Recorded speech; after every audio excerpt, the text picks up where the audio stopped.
While Nvidia just hit a $4.5 trillion market cap, and AI stocks are pushing the S&P 500 to dot-com bubble levels, there is an $800 billion debt bomb ticking in the shadows that almost nobody is talking about.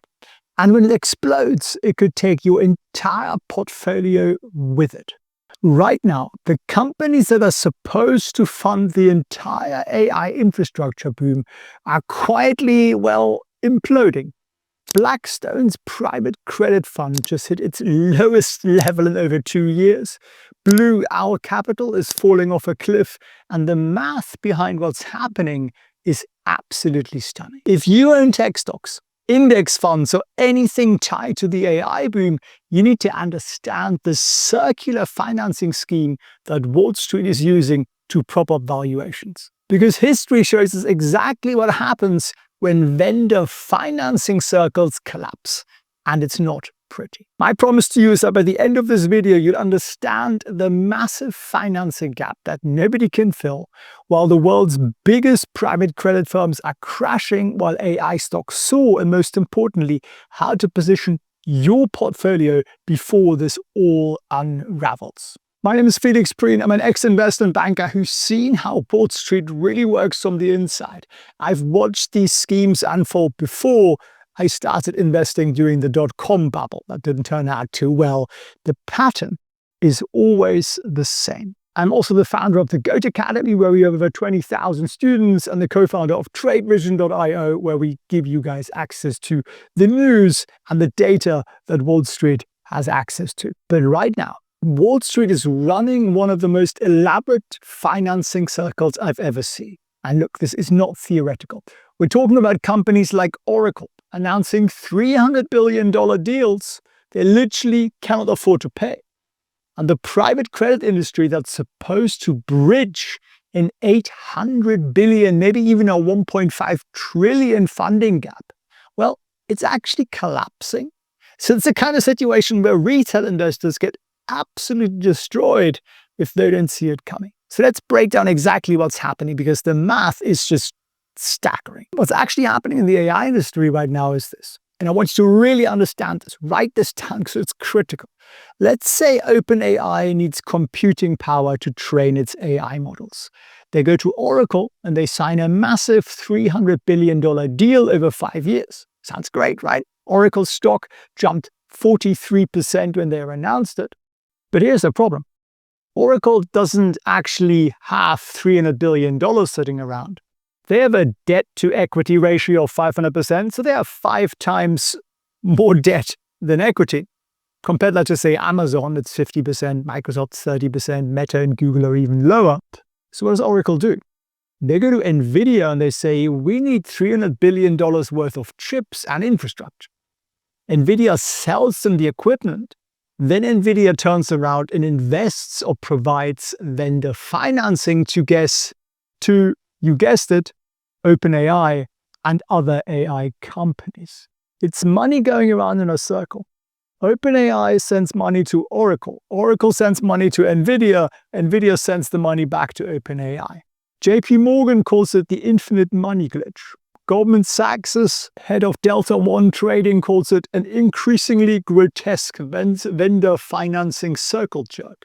Now, why is this different from normal business? Vendor financing isn't inherently bad. If you're a profitable company using your cash flow to help customers buy your products, it's not actually a problem. Apple does this with upgrade programs. Car companies do it all the time. But here is what makes this different and dangerous. These companies don't have the cash from operations. Oracle's cloud infrastructure revenue is projected to go from $18 billion to $144 billion in 2030. That's sort of this hockey stick projection that requires everything to go perfectly right for 4 straight years, with no recession, no competition, and no problems. They're funding it with massive new debt. And according to analyst estimates, Oracle may need to borrow $25 billion per year, that's $100 billion over the next 4 years, just to build the data centers for this one OpenAI deal. And the customer, well, he doesn't have the money either. OpenAI's annual recurring revenue is about $10 billion a year. They're signing deals worth 300 billion over 5 years, which is 60 billion per year. They need to 6x their entire revenue, and for that to be pure profit to pay Oracle. And that's obviously before paying for anything else. Now, before we go deeper into how this all is a problem, what we do about it, I want you to literally learn the one secret that Wall Street doesn't really want you to know, and that is not how to find the greatest stock in the world. No, it is how to keep your profits. When do you sell?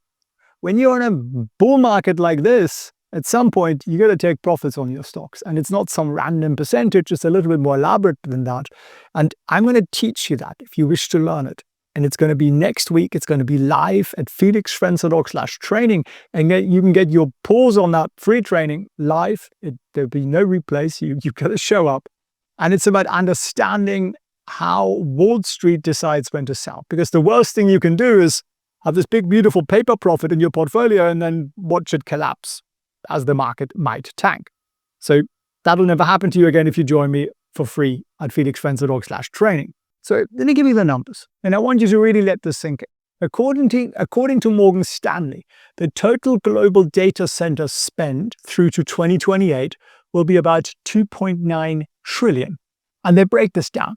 1.6 trillion on hardware, chips and servers. 1.3 trillion on building the infrastructure around it. So we're talking about an investment need of over 900 billion every single year. Now, to give you an comparison point here, the entire S&P 500, all the 500 companies combined, spend about 900 billion in all of their investments on everything, not just AI. So we're basically saying the AI infrastructure alone will require the entire capital spend in 1 year as every major corporation in America spends on everything combined. That's kind of staggering. So where is the money going to come from? Well, let's break down the sources. You've got cash flow from your Microsofts and Amazons and so on. The big tech companies, Meta, Apple, Amazon, Microsoft, they can self-fund about 1.4 trillion from their cash flow over the next 4 years. And then you have debt issuance. We're looking at about $200 billion of debt that these tech companies are going to issue in regular bonds and sell to you and me and other people out there. Then there is another market called the securitized market, where they can get about another 150 billion asset-backed securities and commercial mortgages essentially tied to those data centers. It's like a mortgage on a data center. Then you've got to go one step lower into the cockroach area. Sorry, did I say that out loud? The private equity, the venture capital funds, and sovereign money too. Nothing unclean about that either. $350 billion you could possibly get there. This is based on investment bankers' research. So the gap is still $800 billion. So even after adding up all of those sources, we're still $800 billion short. Some estimates say it's as much as $1.5 trillion that's missing. Depends a little bit on how much you're willing to fudge your numbers. Now, private credit was supposed to be the hero that fills the gap. Wall Street plan was to fill it with private credit. These are firms like Blackstone, Blue Owl, Apollo, Ares. They raise money from pension funds, insurance companies, wealthy individual, and then they lend it out at higher interest rates to companies that can't access traditional financing. The private credit industry has grown massively over the past decade. They were supposed to be the solution, the white knight who would fund this AI infrastructure bonanza and earn nice returns for their investors. Here's the problem nobody's talking about. While Nvidia hit a record market cap and AI stocks continue to soar, something very strange is happening in private credit. Blackstone Secured Lending Fund, ticker symbol BXSL, well, it's tanking. It's massively underperforming the S&P. It's at the lowest levels in over 2 years. Blue Owl Capital, another one of those big private lenders, ticker symbol OWL, well, again, they're falling off a cliff while tech stocks are soaring. And that's your canary in the coal mine. These are the companies that are supposed to provide that extra 800 billion in funding, and the market is telling you they're in serious trouble. Why are they collapsing? Well, there's several problems hitting private credit all at once. One, consumer credit exposure. So private credit firms aren't just lending for AI infrastructure. They're heavily exposed to consumer credit. Buy now, pay never. Later. Auto loans, personal loans. And guess what? The non-performing loans are skyrocketing because the low-income crowd, they got crushed by inflation. And now they got to start repaying student loans again as well. So they're really screwed. And then number two, there's a little problem. It's called a $5 trillion problem. According to the Financial Review, private equity is sitting on $5 trillion of existential dread. A staggering 18,000 private capital funds are trying to raise trillions of dollars simultaneously. And when everyone's trying to raise money at the same time, it's usually a sign something is about to break.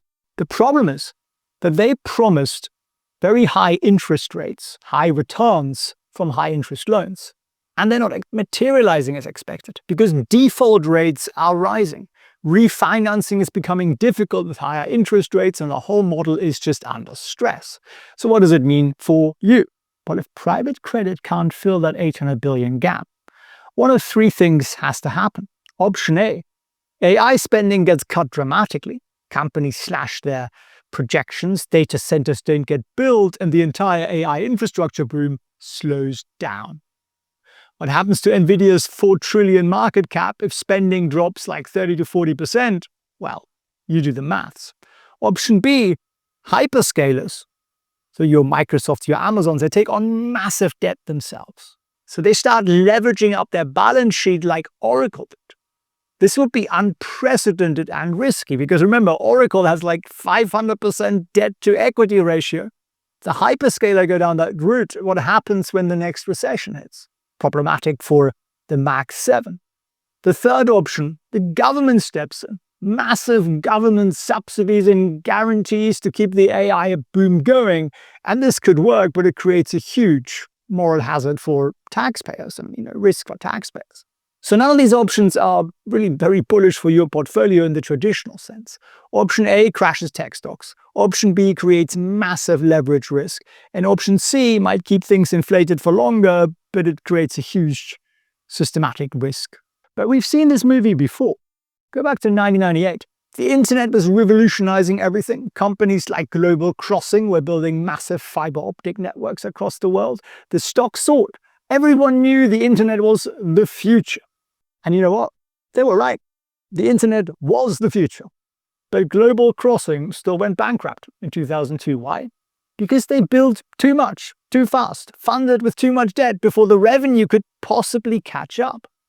The infrastructure was real, the technology was real, the potential was real, but the financing, well, they couldn't afford it. The capital circle always turns. And here's what's happening in these infrastructure buildouts. Stage one, you get new technology, emerges a revolutionary potential technology. Early investors make huge returns. That was 2022, 2023 for AI. Stage two, the money floods it.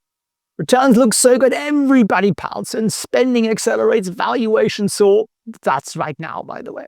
Stage three, the competition intensifies. More players enter. Everybody's building the same thing, and you get overcapacity. We're getting that, right? Remember DeepSeek? And then you go to stage four.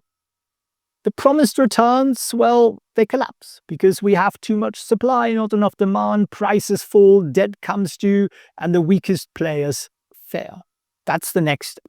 Stage five, you get consolidation. Only the strongest survive. Debt gets restructured or written off. Investors take massive losses, and eventually the technology succeeds, but most investors lose money. The dot-com parallel is striking. Check out these comparisons then. The internet changes everything. Valuations hit record highs. Companies are spending billions on infrastructure. Vendor financing propped up the entire ecosystem. And everybody said it's different this time. Bubble peaked in March 2000. Where are we right now? What are the headlines? AI changes everything. The S&P valuations are near dot-com levels. And companies are planning to spend almost $3 trillion on infrastructure. Vendor financing is propping up the ecosystem. Everybody is saying it's different this time. So are we near the peak? Well, according to Deutsche Bank, Web searches for AI bubble peaked in August this year and then plummeted. And you know what happened around the dot-com bubble? Concerns peaked in late 1998, well before the actual crash, which was in 2000. Bloomberg put a story out in late 1998, quoting investment managers saying this is a serious bubble. Nasdaq was at 2,000. It went to 5,000 16 months later, and then it collapsed. So when everybody stops talking about the bubble, that's often when you are closest to the top. Right now, concerns about the AI bubble have dropped to just 15% of the August concerns. So what am I saying to you? I'm not saying run out and sell all your tech stocks, because I think we could potentially go a lot higher. What I'm saying to you is make sure that your gains don't become losses. Because if you let that happen, then this entire rally that you've been part of and that's hopefully been making you wealthier, well, you will give all that away. And we don't want to do that. So what I'm saying to you is learn when to sell the way the smart money sells. It's much simpler than you think, but it is also not what you think. If you want to come learn that, join me live next week at felixprehn.org/training. That's our mission here, to spread the in-depth education. We can't always do that on YouTube, so we do it in a private setting.